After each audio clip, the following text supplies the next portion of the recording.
എത്രയാണ് മൂന്നാം ഗഡു? 2150 കോടി രൂപ കൊടുക്കാതെ പോയവരാണ് നിങ്ങൾ. എന്നിട്ട് 2150 കോടി രൂപ കൊടുക്കാതെ ഭരണം വിട്ടുപോയ ആളുകൾ 1533 കോടി രൂപ പ്ലാനിൽ കുറച്ചതിനെ ചോദ്യം ചെയ്യാൻ. എന്തൊരു തമാശയാണ്. ഇനി അതിന് മറുപടി പറഞ്ഞെന്താ? തെരഞ്ഞെടുപ്പ് ആയതുകൊണ്ട് മൂന്നാം ഗഡു കൊടുക്കാൻ പറ്റില്ല. ഇതിൽ തദ്ദേശ പദ്ധതി വിഹിതമായി 10,189 കോടി രൂപയാണ് നിശ്ചയിച്ചിരുന്നത് സാർ. എന്നാൽ പുതിയ സർക്കാരിന്റെ വരവോടെ ഇതിൽ കുറവ് വന്നിരിക്കുകയാണ്. 2026-27 പുതുക്കിയ സംസ്ഥാന പ്ലാനിൽ തദ്ദേശ സ്ഥാപനങ്ങൾക്കുള്ള വിഹിതം 8,655.45 കോടിയായിട്ടാണ് വെട്ടിക്കുറച്ചത്. ഇത് ഏകദേശം ഇവിടെ മുഖ്യമന്ത്രി പറഞ്ഞ പോലെ 1,535.5 കോടിയുടെ കുറവാണ് സാർ. മാത്രമല്ല 2025-26 പുതുക്കിയ കണക്കുകളുമായി താരതമ്യം ചെയ്യുമ്പോൾ 38.2% വലിയൊരു ഇടിവാണ് ഉണ്ടായിട്ടുള്ളത്.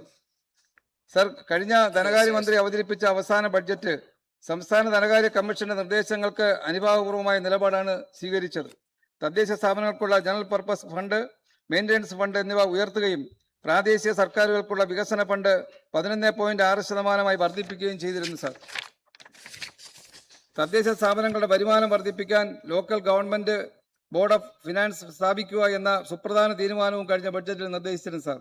പട്ടികജാതി പട്ടികവർഗ വിഭാഗങ്ങളിലെ താരതമ്യേന പിന്നോക്കം നിൽക്കുന്ന വിഭാഗങ്ങൾക്ക് ജില്ലാ പഞ്ചായത്ത് തലത്തിൽ പ്രത്യേക വികസന ഫണ്ട് അനുവദിക്കുന്നതിനോടൊപ്പം തദ്ദേശ സ്വയംഭരണ സ്ഥാപനങ്ങളിലെ ജനപ്രതിനിധികളുടെ ഓണറേറിയം വർദ്ധിപ്പിക്കാനുള്ള തീരുമാനവും കഴിഞ്ഞ ബഡ്ജറ്റിൽ പറഞ്ഞു സാർ. അത് വളരെ ഗൗരവമായ വിഷയമാണ്.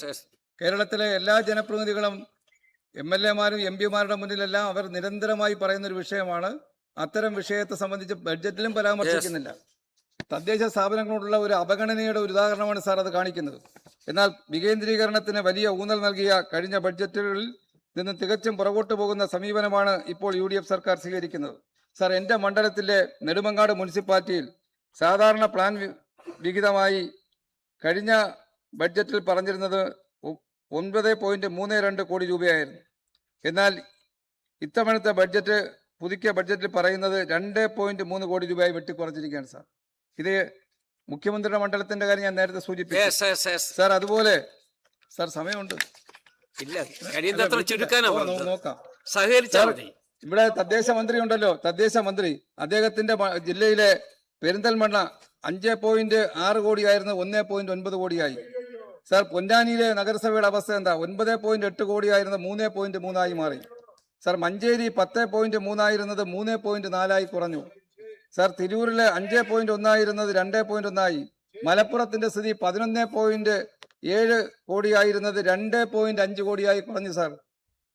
അതുപോലെ താനൂരിലെടുത്താൽ 9.4 ആയിരുന്നത് 2.6 ആയി. പരപ്പനങ്ങാടി എടുത്താൽ 9.8 2.7 ആയി.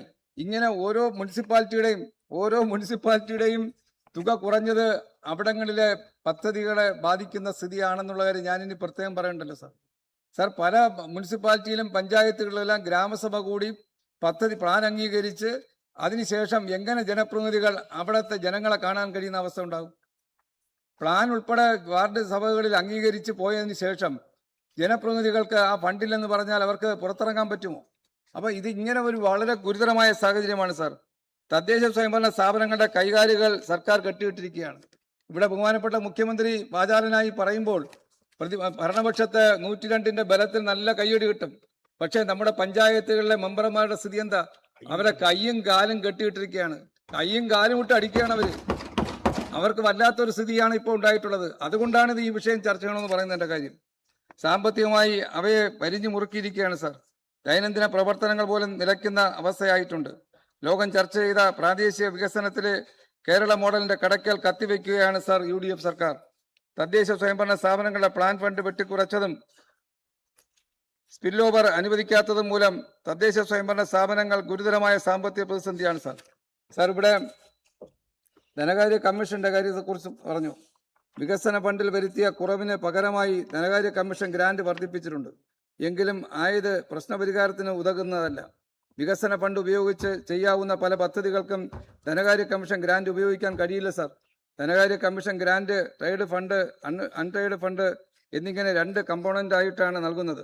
ഇതിൽ ട്രേഡ് ഫണ്ട് ഉപയോഗിച്ച് കുടിവെള്ളം, ശുചിത്വം എന്നീ മേഖലകളിലെ പദ്ധതി മാത്രമേ എടുക്കാൻ കഴിയൂ. അതുകൊണ്ട് തന്നെ ഇത് വികസന ഫണ്ടിന് പകരമാകില്ല. ഇത്തരത്തിൽ വികസന ഫണ്ടിൽ ഉൾപ്പെടുത്തിയ പദ്ധതികൾ മുന്നോട്ട് കൊണ്ടുപോകണമെങ്കിൽ തദ്ദേശ സ്വയംഭരണ സ്ഥാപനങ്ങളിലെ തനത് ഫണ്ട് വിനിയോഗിക്കേണ്ടി വരും. ഇത് കാരണം തദ്ദേശ സ്വയംഭരണ സ്ഥാപന ജീവനക്കാർക്ക് ശമ്പളം നൽകാൻ കഴിയാത്ത അവസ്ഥ ഉണ്ടാകും സർ.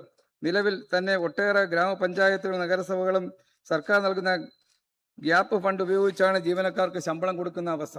അതുകൊണ്ട് ഇത്തരമൊരു സാഹചര്യത്തിൽ സഭാ നടപടികൾ നിർത്തിവെച്ച് ഈ സ്തംഭനാവസ്ഥ ഒഴിവാക്കാൻ ആവശ്യമായ തരത്തിലുള്ള ചർച്ചയ്ക്ക് വിധേയമാക്കണമെന്നാണ് സാർ എനിക്ക് അഭ്യർത്ഥിക്കാനുള്ളത്. ബഹുമാനപ്പെട്ട മുഖ്യമന്ത്രി. സാറേ, അദ്ദേഹം പറഞ്ഞ കാര്യങ്ങൾ ഈ ബജറ്റിനെതിരെയോ ഈ സർക്കാരിനെതിരെയോ അല്ല എന്ന് ഞാൻ പൂർണ്ണമായി വിശ്വസിക്കുന്നു. അദ്ദേഹം പറഞ്ഞ കാര്യങ്ങൾ കഴിഞ്ഞ സർക്കാരിനെതിരെയും കഴിഞ്ഞ ബജറ്റിനെതിരായിട്ടുമാണ്. കാരണം ഈ ബജറ്റിൽ ഞാൻ പറഞ്ഞല്ലോ 1533 കോടി രൂപ കുറച്ചു അല്ലേ. 2025-26 ബജറ്റിൽ അന്നത്തെ സർക്കാർ വച്ചിരുന്ന തുകയുടെ എത്രയാ കുറച്ചത്? 3-ാം ഗഡു കൊടുത്തില്ല. എത്രയാ 3-ാം ഗഡു? 2150 കോടി രൂപ കൊടുക്കാതെ പോയവരാണ് നിങ്ങൾ. എന്നിട്ട് 2150 കോടി രൂപ കൊടുക്കാതെ ഭരണം വിട്ടുപോയ ആളുകൾ 1533 കോടി രൂപ പ്ലാനിൽ കുറച്ചതിനെ ചോദ്യം ചെയ്യാൻ. എന്തൊരു തമാശയാണ്. ഇനി അതിന് മറുപടി പറഞ്ഞെന്താ? തെരഞ്ഞെടുപ്പ് ആയതുകൊണ്ട് 3-ാം ഗഡു കൊടുക്കാൻ പറ്റില്ല. തെരഞ്ഞെടുപ്പ് വന്നത് അറിയില്ല ആർക്കും. മാത്രമല്ല 3-ാം ഗഡു കൊടുക്കേണ്ടത് മാർച്ചിലാണോ? 3-ാം ഗഡു കൊടുക്കേണ്ടത് ഡിസംബറിലായിരുന്നു. ആ ഡിസംബറിൽ കൊടുക്കാത്ത 3-ാം ഗഡു ഡിസംബറിൽ കൊടുത്തില്ല, ജനുവരിയിൽ കൊടുത്തില്ല, ഫെബ്രുവരിയിൽ കൊടുത്തില്ല. മാർച്ച് 16-നാണ് തെരഞ്ഞെടുപ്പ് പ്രഖ്യാപിക്കുന്നത്. അതുവരെ കൊടുത്തില്ല. 2150 കോടി രൂപ. ആ 2150 കോടി രൂപ 3-ാം ഗഡു കൊടുക്കാതെ കൊടുത്ത വർക്കുകൾക്കെല്ലാം പണം കൊടുക്കാതെ വിഷമിക്കുന്ന ഈ തദ്ദേശ സ്വയംഭരണ സ്ഥാപനങ്ങളെ കുറിച്ച് സംസാരിക്കേണ്ടതിന് പകരം നിവർത്തികേട് കൊണ്ട്, നിങ്ങളുടെ ബജറ്റിലെ പാളിച്ച കൊണ്ട്, നിങ്ങളുടെ പ്ലാനിലെ പാളിച്ചകൾ കൊണ്ട് ഞങ്ങൾക്ക് 1533 കോടി രൂപ കുറയ്ക്കേണ്ടി വന്നതിനെയാണ് വിമർശിക്കുന്നത്. ഇനി വേറെ ചോദ്യമുണ്ട്. സ്പിൽ ഓവർ കൊടുത്തില്ല. സ്പിൽ ഓവർ കൊടുത്തില്ല. ഈ 2150 കോടി രൂപ കൊടുത്തില്ല.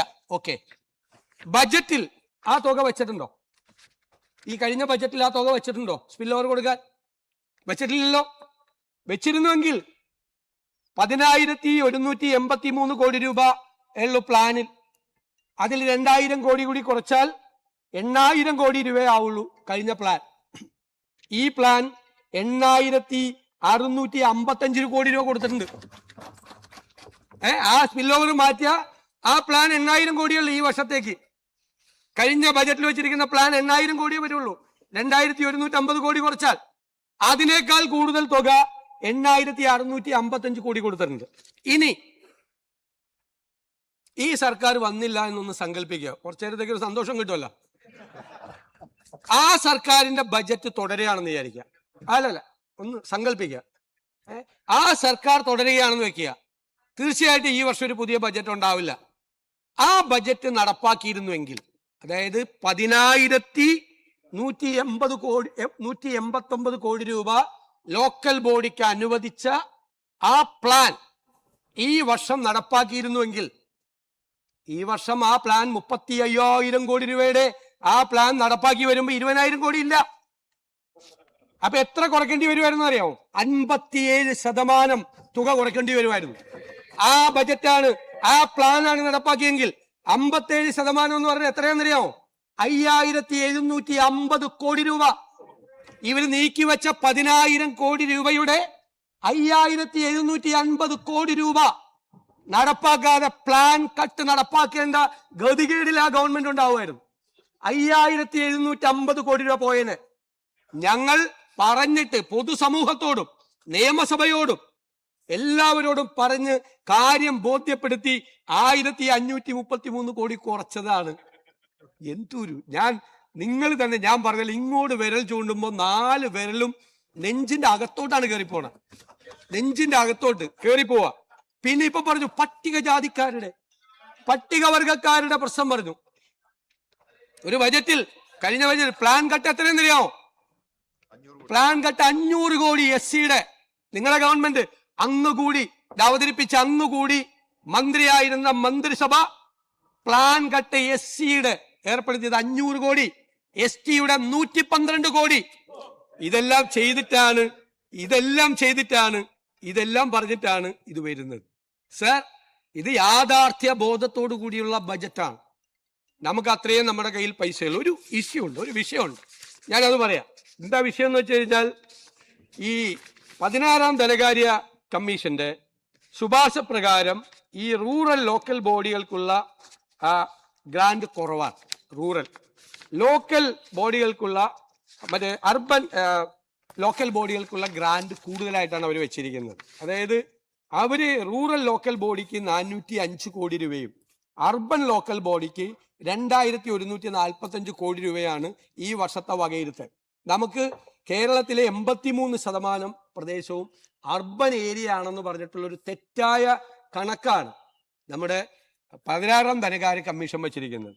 അത് വെച്ചിട്ട് നമുക്ക് റൂറൽ ലോക്കൽ ബോഡി, അതായത് പഞ്ചായത്തുകൾക്ക് നമുക്ക് 405 കോടിയെ കൊടുക്കാൻ പറ്റുള്ളൂ. 2145 അർബന് കൊടുക്കണം. അത് ഇംബാലൻസ്ഡ് ആവും കേരളത്തിൽ. നമ്മൾ എന്ത് ചെയ്തു? പ്രാദേശിക സർക്കാരുകൾക്കുള്ള സാധാരണ വിഹിതത്തിൽ നിന്നും 300 കോടി രൂപ മാത്രം മുനിസിപ്പാലിറ്റികൾക്കും മുനിസിപ്പൽ കോർപ്പറേഷനുകൾക്കും ജനസംഖ്യാടിസ്ഥാനത്തിൽ വിഹിതം വയ്ക്കുകയും ബാക്കി തുക മുഴുവനായി 70:15:15 എന്ന അനുപാതത്തിൽ ഗ്രാമപഞ്ചായത്തുകൾക്കും ബ്ലോക്ക് പഞ്ചായത്തുകൾക്കും ജില്ലാ പഞ്ചായത്തുകൾക്കും വകയിരുത്തുന്നു. തുകയുടെ കാര്യത്തിലല്ല പ്രശ്നം. ഈ ധനകാര്യ കമ്മീഷന്റെ പൈസ വരുമ്പോൾ അത് ടൈഡ് ഫണ്ടാണ്. നമ്മൾ കൊടുക്കുന്നത് പ്ലാനിൽ അൺടൈഡാണ്. ഇപ്പൊ മുനിസിപ്പാലിറ്റിക്ക് കിട്ടിയിരിക്കുന്ന മുനിസിപ്പാലിറ്റികൾക്കുള്ള പരാതി അങ്ങ് പറഞ്ഞതല്ല പരാതി, ഇതല്ല പരാതി. പൈസ കുറവല്ല, ടൈഡ് ഫണ്ട് അവർക്ക് കൂടുതലായി. അപ്പൊ അവർക്ക് കുറച്ച് ബുദ്ധിമുട്ടുകൾ, പ്രായോഗികമായ പ്രയാസങ്ങൾ ഉണ്ടാകും. അത് നമ്മൾ കേന്ദ്രവുമായി കൂടി സംസാരിച്ച് അത് പരിഹരിക്കാൻ വേണ്ടിയിട്ടുള്ള ശ്രമം ഉണ്ടാക്കുക. എന്ന് വെച്ചാൽ ചെലവാക്കാൻ പണം കിട്ടിയിട്ടുണ്ട്. 2 ഇതായിട്ട് സ്റ്റേറ്റ് പ്ലാനിൽ നിന്നും കിട്ടിയിട്ടുണ്ട്, ധനകാര്യ കമ്മീഷന്റെയും പൈസ കിട്ടിയിട്ടുണ്ട്. പക്ഷേ ധനകാര്യ കമ്മീഷന്റെ പണം എന്ന് പറയുന്നത് ടൈഡാണ്. അതിൻ്റെ ഒരു പ്രശ്നമുണ്ട്. അപ്പൊ അത് അവർക്ക് പരിഹരിക്കാൻ വേണ്ടിയിട്ടുള്ള നടപടികൾ കൂടി ഗവൺമെന്റ് സ്വീകരിക്കും. അല്ലാതെ ബഹുമാനപ്പെട്ട അംഗം ഉന്നയിച്ച ഒരു കാര്യത്തിനൊരു പ്രസക്തിയില്ല. ഈ സഭാ നടപടികൾ നിർത്തിവെച്ച് ചർച്ച ചെയ്യേണ്ട ഒരാവശ്യം.